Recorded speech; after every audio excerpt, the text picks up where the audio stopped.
మాతృదేవోభవ. దినదినవ ఆందోళనతో దినఫలములు చూచుకొంచు తిప్పలు బడుచున్. జగన్మాత దినదినవ ఆందోళనతో దినఫలములు చూచుకొంచు తిప్పలు బడుచున్. దినకరత ఆటంకినియౌ నినుగొల్వని నరుడు నిత్య నిర్భాగ్యుడుగా. దినకరత ఆటంకినియౌ నినుగొల్వని నరుడు నిత్య నిర్భాగ్యుడుగా.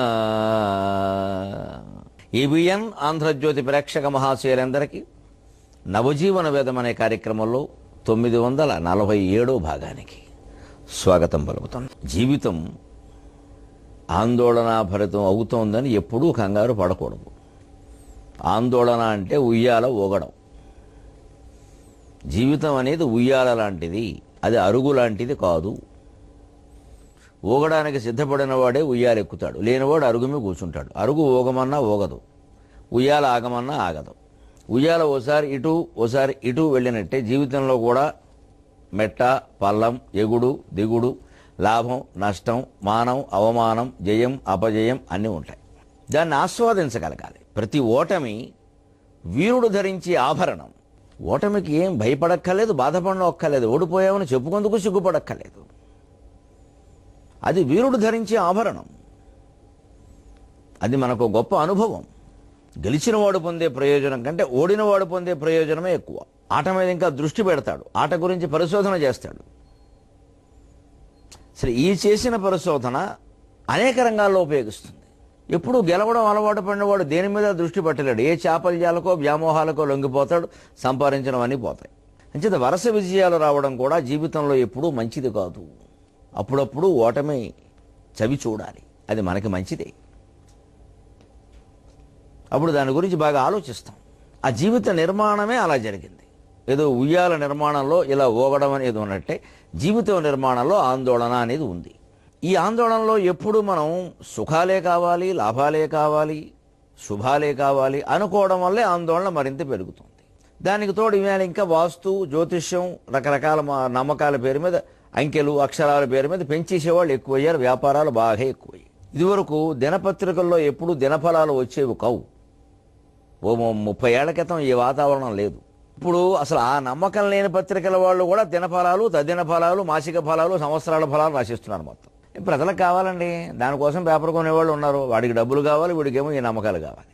ఇక అక్కడి నుంచి కంగారు పడ్డాం. అందుకని ఒక్కసారి నాకు అనిపించింది, అమ్మవారితో మొత్తుకున్నా. దినదినవ ఆందోళనతో దినఫలములు చూచుకొంచు తిప్పలు బడుచున్. దినకరత ఆటంకినియౌ నినుగొల్వని నరుడు నిత్య నిర్భాగ్యుడుగా. రోజు పత్రికలు చూసుకుంటూ, రోజు టీవీలో ఇవాళ నక్షత్రం ఏంటి, నా నక్షత్రం ఏంటి, దానికి దీనికి కలుస్తుందా, మారుతుందా, ఇవాళ నేను బయటికి వెడితే ఏమవుతుంది, లోపల ఉంటే ఏమవుతుంది, ఏమిటవుతుంది, అంత కంగారు ఎందుకు? 10 మంది పిల్లలు ఉన్నవాళ్ళు, 10 ఎకరాల పొలం కూడా లేనివాడు కూడా ఇంత బాధపడలేదు, ఇంత కంగారు పడలా. లక్షల జీతాలు ఉన్నవాళ్ళు ఇవాళ కంగారు పడుతున్నారు. 2 మించి ఎవరికీ లేరు. ఇక పుట్టిన దగ్గర నుంచే బెంగ. మా అబ్బాయి పేరు రాజు అండి, ఏమవుతాడు, రాజు రాణి అవుతాడు, కూర్చో. పేరును బట్టి ఫలితాలు ఉంటాయి, పిచ్చి. కానీ ఇది బయలుదేరింది బాగా. లలితా సహస్రనామాల్లో ఒక్క నామం అర్థం నిజంగా మనకి తెలిస్తే జీవితంలో ఎప్పుడూ జాతకాల గురించి, ఇంకో విషయాల గురించి, వాస్తు గురించి ఆందోళన చెందమండి. మనం ఒక్క నామం పట్టుకుంటే చాలు. మళ్ళీ ఆ నామాన్ని పట్టుకుని జపం చేయడం కాదు, మన్నించండి, అలా అర్థం చేసుకోవద్దు. ఆ నామాన్ని అవగాహన చేసుకోవాలి, ఆ నామాన్ని అన్వయం చేసుకోవాలి, ఆ నామాన్ని ఆచరణలో పెట్టాలి. నామాన్ని ఆచరణలో పెట్టచ్చు. తాటంక యుగళీభూత తపనోడుపమండల. తపన మండలం అంటే సూర్యమండలం, ఉడుప మండలం అంటే చంద్రమండలం. ఈ రెండు నీకు తాటంక యుగళములు. యుగళం అంటే జంట అన్నాడు లలితా సహస్రంలో, బ్రహ్మాండ పురాణంలో వ్యాస మహర్షి. ఒక చెవికమ్మ సూర్యమండలం, రెండో చెవికమ్మ చంద్రమండలం. నవగ్రహాల్లో వీళ్ళిద్దరిని మించిన వారు ఎవరూ లేరు. ఈ రెండు అమ్మవారికి చెవికి ఉండేటువంటి ఆభరణాలు. ఆవిడ్ని నమ్ముకుని నిరంతరం స్మరిస్తూ ఉంటే ఈ సూర్యుడు, చంద్రుడు, వాళ్ళ కింద ఉండే నవగ్రహాలు మన జోలికి రాకుండా ఆవిడ చూసుకోదండి. మనకు నమ్మకం లేక. కానీ మళ్ళీ సూర్యుడికో పూజ, చంద్రుడికో పూజ, బుధుడికో పూజ, గురుడికో పూజ, పక్కింటి వాడికో పూజ, పైబాట వాడికో పూజ, ఆటో వాడికో పూజ, ట్యాక్సీ వాడికో పూజ. ఎందుకంటే ఎక్కడి నుంచి ఏ ప్రమాదం వస్తుందో హిరణ్యకశ్యపుడు భయం లేకే ఉంది. ఇది ఆయన తపస్సులో ఉన్నంతకాలం శుభ్రంగా పంచభూతాలని అదుపులో పెట్టాట. పోతన గారు చెబుతాడు భాగవతంలో, అద్భుతమైన మాట. అన్నిటినీ అదుపులో పెట్టాడు. అదిరెన్ కుంభిని సాద్రియై కలగనే డంభోనిధులు, ఇలాగా మొత్తం అన్నిటినీ క్షోభ పెట్టాడంటే వాళ్ళన్నిటినీ కమాండ్ అదుపులో పెట్టాడు. అదే పెద్ద మనిషి తపస్సులోంచి బయటకు వచ్చాడు బ్రహ్మదేవుడు రాగానే. ఇక అక్కడి నుంచి భయం మొదలైంది. గాలిన్ కుంభిని అగ్ని నంబువల ఆకాశస్థలిన్ దిక్కులన్ రేలన్ ఘస్రములన్ అని, దాని నుంచి మరణం వద్దు, దాని నుంచి వీరి నుంచి మరణం వద్దు, దీని నుంచి వద్దు, దేపో వాళ్ళు ఏం చేస్తారు, ఆయుధాలు వద్దు, శస్త్రాలు వద్దు, అస్త్రాలు వద్దు అని మొత్తం వేటి నుంచి తను భయపడుతున్నాడో ఆ పట్టికంతా శార్దూల పద్యంలో వాడు చెప్పాడు. కానీ దాన్ని శార్దూల పద్యంలో ఇముడించడం పోతన గారికి గగనం అయిపోయింది. ఇంత భయపడిన వాళ్ళు లేడు, ఇన్ని వరాలు కోరిన వాళ్ళు లేడు రాక్షసుల్లో కూడా.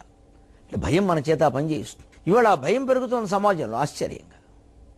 మారీచుడు రామాయణంలో అంటాడు అరణ్యకాండలో, రామమేవానుపశ్యామి సర్వం అరణ్యమయం అరణ్యం రామమయం అంటాడు. ఆనాడు ఎప్పుడో తాటకా సంహారం అప్పుడు రాముడు కొట్టిన బాణపు దెబ్బ నుంచి నేను తప్పించుకున్నాను, కానీ ఆ దెబ్బ ఎప్పటికీ నన్ను భయపెడుతుందయ్యా. నేను ఇక్కడ రావణా, నేను ఇక్కడ ఏదో ఋషి రూపంలో ఉండి ఏదో తపస్సు చేసుకుంటూ కాలక్షేపం చేస్తున్నాను, కానీ అరణ్యం అంతా నాకు రామమయంగా కనపడుతుంది అన్నాడు. అంత భయపడ్డాడు. మళ్ళీ నన్ను ఎందుకు పంపిస్తావు రాముడి దగ్గరికి అన్నాడు. వీడు వింటేగా, వీడికి చావు మూడింది, వీడి తర్వాత వాడికి మూడింది, ఎందుకు వింటాడు, అందుకే పంపించాడు. ఇది మనుషులే భయం అండి. ఇవాళ ఆ భయాలు ఎక్కువ అవుతున్నాయి ఆశ్చర్యంగా. అంచేత అవన్నీ పోవాలంటే నిన్ను గొల్లవని నరుడు నిత్య నిర్భాగ్యుడుగా ఏవి పట్టించుకోవలసిన అవసరం లేకుండా ఏ దశ నడుస్తోంది, అందులో అంతర్దశ ఏమిటి, గురుడు 6లో ఉన్నాడా, శుక్రుడు 3లో ఉన్నాడా, ఎవరు ఎక్కడైనా ఉండని అమ్మవారు మన హృదయంలో ఉంది. శ్రీమాత్రే నమః, శ్రీమాత్రే నమః, శ్రీమాత్రే నమః. భగవంతుడు ఉన్న చోటుకు వచ్చి హంగామా చేసేటువంటి అధికారం వీరెవరికీ లేదు, ఆ ధైర్యం కూడా ఎవరికీ లేదు. అలాగా మనం భగవన్నామస్మరణ చేసి శాశ్వతమైనటువంటి దైవాన్ని నమ్ముకుని జీవితాన్ని నిశ్చింతగా గడపాలి. ఈ దినదినము ఆందోళన చెందకుండా ఉండాలి అంటే భగవంతుడిని నమ్ముకోవడం, ప్రకృతి పరంగా మనం ఎలా ఉండాలో అలా ఉండడం, ప్రకృతిని సంరక్షించడానికి పర్యావరణ రక్షణకి అన్ని చర్యలు తీసుకోవడం, అందరూ సహకరించడం. ముఖ్యంగా మన దేశంలో ఉన్న మనస్సుల్లో ఉన్న పెద్ద వ్యాధి నేనొక్కడిని చేస్తే అవుతుందా, నేనొక్కడిని చేస్తే అవుతుందా, ఇదో పెద్ద పెంట మాట. దీన్ని ముందు మాట్లాడడం మానుకోవాలి. మనం ఒక్కళ్ళని చేసినా అవుతుంది. వీళ్ళ మొత్తం కేంద్ర ప్రభుత్వాన్ని ఒక్క మనిషి సంకల్పాన్ని నడిపిస్తోంది, మిగిలిన వారు సహకరిస్తున్నారు. సంకల్పాలన్నీ వారివే. ఆ మనిషి దృఢత్వం కారణంగానే నడుస్తోంది, అది విజయం సాధిస్తోంది. సహకరించక తప్పదు. మొదట్లో 1-2 ఉప ఎన్నికల్లో రాష్ట్రాల్లో ఏవో రాష్ట్ర ఎన్నికల్లో ఓడిపోగానే అప్పుడే మొదలైంది. అక్కడ కూడా అసమ్మతి మొదలైంది. అసమ్మతి స్వరాలు కొన్ని వినపడ్డాయి. కానీ నిలదొక్కుని జాతీయంగా అంతర్జాతీయంగా అన్ని రాష్ట్రాల్లోనూ ఏదో ఒక మంచి పరిపాలన కోసం ఒక తీవ్ర ప్రయత్నం జరుగుతుందనే నమ్మకం ప్రజల్లో నరేంద్ర మోడీ కల్పించడం వల్ల ఈవేళ మొత్తం దేశంలో ఒక నమ్మకం రాలేదండి. జీఎస్టీ పెట్టిన తర్వాత సెన్సెక్స్ ఎంత పెరిగిందండి. ఉంటాయి, కొన్నిటికి ఇబ్బందులు ఉంటాయండి, దానికేముంది. వాటని ట్యాటని ప్యాటని టీటని ఇన్ని పన్నుల కంటే ఒకటి నయం కదా. వస్తు సేవల పన్ను గొడవలేదు, ఏదో ఒక రకంగా ఉంటుంది. దానివల్ల కొన్ని ఇబ్బందులు ఉంటాయి, కొంతకాలం ఉంటాయి. బియ్యం పెరగలేదు, పాలు పెరగలేదు, పళ్ళు పెరగలేదు, కూరగాయలు పెరగలేదు, గ్యాస్ పెరగలేదు, సామాన్యుడు అవసరాలు ఏవి పెరగలేదు. కోకో కోలాలు పెరిగాయి, కార్లు పెరిగాయి, ఫోన్లు పెరిగాయి, సినిమాలు పెరిగాయి. మాట్లాడకూడదు, పెరుగుతాయి, ఇంకా పెరుగుతాయి, మానుకోవడమే. ఇవి నిత్యావసరాలు కావు. మనం విలాసాలను కూడా అవసరాలు చేసేసుకుని పెరిగాయి అంటే పెరకేమవుతాయి. ఇవాళ ఫోన్ నిత్యావసరమా అండి? సెల్ ఫోన్ నిత్యావసరమా చదువుకునే కుర్రాడికి? పైగా 6 నెలలకు ఫోన్ అవసరమా? మరి జరుగుతోందే. అది కూడా 50,000 ఫోను. ఒక ఇంజనీరింగ్ కుర్రాడికి నెలకు 10,000 సాదర ఖర్చు అవుతుందండి, పాకెట్ మనీగా. ఉట్టి జులపాలు కత్తిరించుకోవడానికి 2,000 ఖర్చు పెడుతున్నారట. అంత అవసరమా? అవకాశం ఉంటే మన వాళ్ళు అలా చేస్తారు. ఇటువంటి సమాజంలో కాస్త కత్తిరేసేవాడే ఉండాలి, బాగా అంటకత్తిరేసేవాడు ఉండాలి. శస్త్రచికిత్స జరగాల్సిన చోట జరగాల్సింది.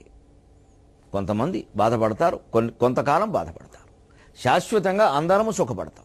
వీటిని ప్రవేశపెట్టడంలో వాళ్ళకేవి రాజకీయ ప్రయోజనాలు లేవని అర్థమవుతుంది. ఇటువంటి పనులు చేసిన వాళ్ళకి మళ్ళీ ఓటేస్తారనే గ్యారంటీ లేదు. అయినా ధైర్యంగా చేస్తున్నాడు ఆయన. ఎందుకంటే నిస్పృహస్య తృణం జగత్, ఉదారస్య తృణం విత్తం, శూరస్య మరణం తృణం, విరక్తస్య తృణం భార్య, నిస్పృహస్య తృణం జగత్. కోరిక లేనివాడికి ప్రపంచమే గరికపాటి. మళ్ళీ నెగ్గాలి, మళ్ళీ నేనే ఉండాలి, ఇదేమి లేదు. అక్కడ ధర్మం జరగాలి అంతే. అందులోనే ఉంది ఆనందం అంతా. పూర్వం వాళ్ళు కూడా నీటి పొదుపు విషయం సహా అనేక విషయాల్లో నిస్వార్థంగా భవిష్యత్ తరాలు బాగుండాలని ఆలోచించారు. వాళ్ళకి తాత్కాలికంగా మేలు జరగాలని ఆలోచించాల. భూర్భువ మంత్రకో విధులు, నీటి పొదుపు కోసం మన పూర్వులు అనుసరించిన అద్భుతమైన పద్ధతులండి. దానికోసం భూర్భువస్వక అన్న దివ్య మంత్రంలో ఉండే భకార ప్రాస ఎందుకు ఎత్తుకున్నాడో తెలుసా? చూడండి. భూర్భువ మంత్ర కోవిదులు భూమి రహస్యమిరింగినారు, భూగర్భ తటాకముల్ నిలిపి కాచిరి నీరములు ఆవిరంటకన్. భూర్భువ మంత్ర కోవిదులు భూమి రహస్యమిరింగినారు, భూగర్భ తటాకముల్ నిలిపి కాచిరి నీరములు ఆవిరంటకన్. దర్భశిఖగ్రబుద్ధులు సుధామధురైక మనస్కులు ఈ భువిన్ గర్భిణి వోలె చూచిరి ఒకప్పుడు నీరసమావహింపకన్. దర్భశిఖాగ్రబుద్ధులు సుధామధురైక మనస్కులు ఈ భువిన్ గర్భిణి వోలె చూచిరి ఒకప్పుడు నీరసమావహింపకన్. భూర్భువ మంత్ర కోవిదులు, భూర్భువ స్వహ అనే అద్భుతమైన గాయత్రి మంత్రాన్ని కనిపెట్టినటువంటి మహానుభావులు, 3 పూటల సంధ్యావందనం రూపంలో సూర్యుణ్ణి, వెలుగుని, తేజస్సుని ఉపాసన చేసినటువంటి మహానుభావుల జాతి మనది. దానికోసం జీవితాన్ని ధారపోసేసిన వాళ్ళు ఉన్నారు. మంత్ర జపం ఎంత గొప్పదంటే ఏకాగ్రంగా దాని మీదే దృష్టి పెట్టి జపం చేయగలిగితే అతిలోక రహస్యాలన్నీ మనస్సుకు తోస్తాయండి. మనకి రతిలోక రహస్యాలు తోస్తున్నాయి, ఇక్కడ అతిలోక రహస్యాలు తోచట్లా. ఎందుకంటే మన దృష్టి దాని మీద ఉంది. మంత్రజపం అంత గొప్పది. అసలు మనిషి స్థిరంగా కూర్చొని ఒక చోట చేస్తే కదా, 4 రోజులు చేయకుండానే దాని మీద ఏదో ఫలితం ఆశించడం, ఇంకా రాకుండానే వచ్చేసిందని చెప్పడం, ప్రచారాలు ఎక్కువైపోతున్నాయి. వాళ్ళు అలా చేయలేవు. నిత్యము సహస్ర గాయత్రి చేసేటువంటి అలవాటు కలిగిన మహానుభావులు కూడా ఆ విషయం ప్రచారం చేయలేదండి. అలా ప్రచారం దోషం కింద భావించారు వాళ్ళు. అదేమిటి 10 మందికి ఎలా చెబుతాం ఆ విషయం అన్నారు, చెప్పలేదు పాపం.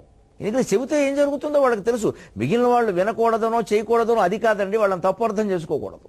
ఈ మహిమలేవో ఉన్నాయని వీళ్ళు ఏదో చేస్తారని వీళ్ళు ఇంటి చుట్టూ తిరుగుతారు జనం అంతా వచ్చి. ఒకరికి కాకపోతే ఒకరికైనా లొంగక తప్పదు. అప్పుడు ఈ మంత్రజపం మొత్తం స్వార్థానికి వినియోగం అయిపోతుంది. అందుకని పూర్వం లక్షలు లక్షలు లక్షలు గాయత్రి జపం చేసేవారు బయటికి చెప్పేవారు కాదు ఆ విషయాన్ని. నాకేదో పనుందని లోపలికి వెళ్ళిపోయేవారు. అంటే ఈ మహిమలు ఏవి చాటుకోవడం వాళ్ళకి ఇష్టం లేదు. ఆ అనుభూతిని పొందడమే ముఖ్యం. అసలు అటువంటి వ్యక్తులు ఉన్న చోట అనుకోకుండానే జరుగుతూ ఉంటాయి కొన్ని. ఎవరూ సంకల్పించక, ఆయన కూడా సంకల్పించడం జరుగుతూనే ఉంటాయి. భూమి రహస్యం ఎరింగినారు. భూమిలో ఎక్కడ నీరు ఉందో చెప్పేసేవాళ్ళండి. జలార్గళ శాస్త్రం అని ఒక శాస్త్రం ఉంది మనకి ప్రత్యేకంగా, అది సైన్సు. అది పూర్తిగా కార్యకారణ సంబంధంతో నిరూపింపబడే విషయం. అది మన బాటనీ, ఫిజిక్స్ లాంటిది, వృక్షశాస్త్రం, జంతుశాస్త్రం అలాంటిది. అది జలార్గళ శాస్త్రం. దానికి లెక్క ప్రకారం ఉన్న ఆ యంత్రాలు అవి ఉపయోగిస్తే ఆ లోపల వినిపించే శబ్దాలను బట్టి చెప్పగలగడం అదొకటి. మంత్రజపం బాగా చేసేటువంటి సిద్ధ పురుషులు కొందరు కేవలం దృష్టిపాతం చేత అలా చెప్పేసేవారండి. అక్కడ నీరు పడుతుంది తవ్వండి పడేదండి. ఎన్ని అడుగుల లోతులో పోతుందో ముందు చెప్పేవాడు. జపతపాలు అంత గొప్పవి. అసలు ముందు నోరు మూసుకోవడం అంత గొప్పది. భూగర్భ తటాకములు నిలిపి కాచిరి నీరములు ఆవిరంటకన్. భూగర్భంలో తటాకాలు పెట్టారు, తటాకాలు తవ్వారండి, నీరు నిల్వ చేశారండి. వేసవకాలం ఉపయోగిస్తుందని. వర్షకాలంలో కురిసిన నీరు భూగర్భ తటాకాల్లోకి వెళ్ళేలా చేశారు. ఆ లోపల రాతి చెరువులు నిర్మించారండి, తవ్వకాల్లో బయటపడ్డాయి. పత్రికల్లో వార్తలు చూసే రాశాను నేను. ఎందుకంటే భూమి ఆ నీరు ఈ భూమి మీద ప్రవహిస్తే ఆవిరైపోతుంది. మళ్ళీ పైనుంచి వర్షం రూపంలో కురిసే వరకు చెప్పలేం కురుస్తుందో లేదో, కురిసింది ఏమవుతుందో. కింద నుంచి తోడుకోవచ్చు కదా, అది ఎక్కడో బావుల్లోనో నూతుల్లోనో బయటపడుతుంది. భూగర్భ తటాకములు నిలిపి కాచిన నీరములు ఆవిరంటకన్. ఎందుకు చేయగలిగారు అలాగా? దర్భశిఖాగ్ర బుద్ధులు సుధా మధురైక మనస్కులు. ఈ 2 విశేషణాలు వాడాడు ఇక్కడికి. మన పిల్లలు, మనం కూడా అలా ఉంటే లోకానికి మేలు చేయగలం, మనకి మేలు చేసుకోగలం. ఒకటి దర్భశిఖాగ్ర బుద్ధి, కుశాగ్ర బుద్ధి అంటారు దీన్ని. కుశం అంటే దర్భగడ్డి కొస, దర్భగడ్డిని కుశం అంటారు, కుశాగ్రం అంటారు దానికోసం. దర్భశిఖాగ్ర బుద్ధి, దర్భగడ్డి కొసని ఇలా పట్టుకుంటే చాలు, ఇలా ముట్టుకుంటే చాలు తెగిపోతుందండి. మనిషి బుద్ధి అంత చురుగ్గా ఉండాలి. ఎప్పటికీ చురుకైనటువంటి బుద్ధిని ఇంగ్లీష్లో కూడా షార్ప్ అండ్ బ్రెయిన్ అంటారు. మన దగ్గర చాలా మంది షార్ప్ గాళ్ళు ఉన్నారు, వీళ్ళు షార్ట్ గాళ్ళు కూడాను. ఆ షార్ప్నెస్ కొద్దిసేపే ఉంటుంది, కొన్ని విషయాల్లోనే ఉంటుంది. అది అన్ని విషయాల్లో ఉండాలి, అప్పుడు అద్భుతాలు బయటపడతాయి. అంచేత బాగా సూక్ష్మంగా ఆలోచించగలగాలంటే ఎప్పుడు ఎదుటి వాళ్ళు చెప్పిందని నమ్మేయకూడదు. మా గురువుగారు చెప్పారండి ఇంకంతేనండి, ఊరుకో, గుడ్డాడు అయిపోతావు అలా ఉంటే. నువ్వు ఆలోచించు స్వయంగా, తప్పేం లేదు. ఉపనిషత్తుల నిండా గురువులు శిష్యులు వాదాలు నడిచే కానీ నమస్కారాలు, సాష్టాంగ నమస్కారాలు నడవలా, దాసోహం నడవలా, సోహం నడిచింది అక్కడ. ఉపనిషత్తులు అసలు పట్టించుకోవడం మానేసాం మనం. ఎంతసేపు వ్రత కథలే సరిపోయినాయి. మంగళగౌరి వ్రతం, కార్తీక పురాణం, మాఘ పురాణం సరిపోయినాయి. వీటి నిండా ఈ దాసోహాలే ఉంటాయి. ఇంకా ఉపనిషత్తుల్లో ఉండవు. తండ్రిని కొడుకు వ్యతిరేకిస్తాడు, గురువును శిష్యుడు వ్యతిరేకిస్తాడు, చర్చ జరుగుతుంది, తెలుస్తాడు నిజాన్ని. తద్బ్రహ్మ విజిజ్ఞాసస్వ అంటాడు ముండకోపనిషత్తు. అదే బ్రహ్మ నేను చెబుతున్నా, కానీ నువ్వు ఆలోచించు. భృగువుకి తండ్రి చెప్పిన మాట ఇది. మళ్ళీ ఏదో వచ్చి నాన్నగారు నాకు ప్రాణం అని చెప్పారు, మీరు కాదనిపిస్తోందంట. మంచిది. మనస్సే బ్రహ్మ, తద్బ్రహ్మ తద్విజిజ్ఞాసస్వ అని మళ్ళీ నువ్వు ఆలోచించు. అంతిమంగా 5-6 సార్లు తిరిగాక 5-6 సంవత్సరాలు అయ్యాక కొడుకు తెలుసుకున్నాడండి, నాకు కావలసింది అది అన్నాడు. తండ్రి చెప్పలేడమ్మా, మొదటిసారే చెప్పేస్తే అయిపోలేదా? అహం బ్రహ్మాస్మి తత్వమసి అని 2 ముక్కలు. ఈ 2 ముక్కలు ఇప్పుడు ఒక 100 సార్లు చూసి రాస్తాడు. 100 అట్ట ముక్కలు తయారు చేసి అందరికీ పంచి పెడతాడు, 100 పుస్తకాలు వేసి పంచి పెడతాడు. వీడి అనుభవానికి రావాలి.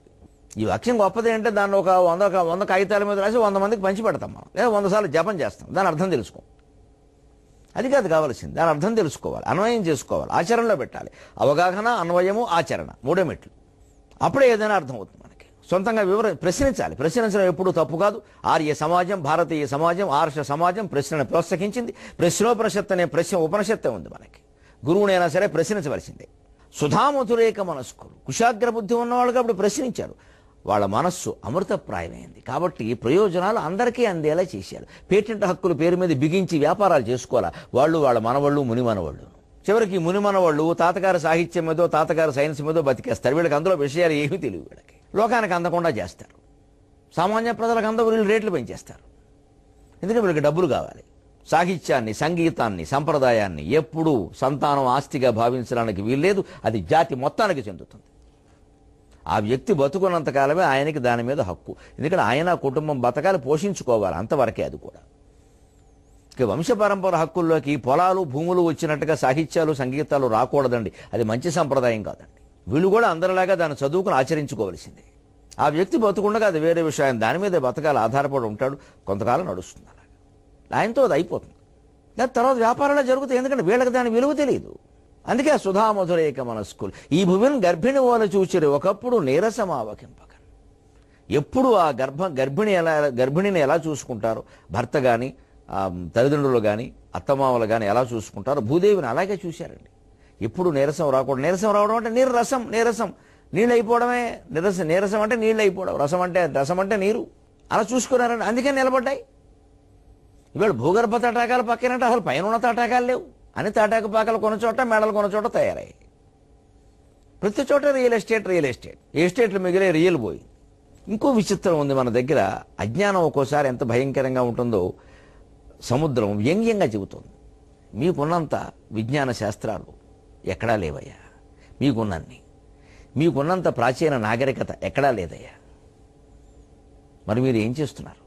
సంచులు పెట్టెలెనుండ శాస్త్రములు విజ్ఞానములున్ మూల్గుచున్ పంచింపంబడి శుష్క హస్తములతో వాగ్దాన వర్షంబుతో పంచాంగంబున వర్షపాతమని చెప్పన్ నేల దున్నింతురా పంచాంగంబును పిండుగుంచు దినములు వ్యర్థంబుగా పుత్తురా. పంచాంగంబును పిండుగుంచు దినములు వ్యర్థంబుగా పుత్తురా. వెనకటికో రైతు పాపం ఆ ఊళ్ళో ఉండే బ్రాహ్మణ్ణి అడిగట్ట, ఏమంటే వర్షాలు కురవట్లేదా, మీరు బ్రాహ్మలు అలా చూస్తూ కూర్చుంటారా, పంచాంగం చూడండి కొంచెం చెప్పండి బాబు అన్నాడు. పాపం ఏదో ఓ మాట చెబితే ఆయనకి కాస్త మనశ్శాంతిగా ఉంటుంది. పాపం ఈయన కూడా అలాగే కూర్చోరా బాబు, నువ్వేమి నేను అనుకుంటున్నాను.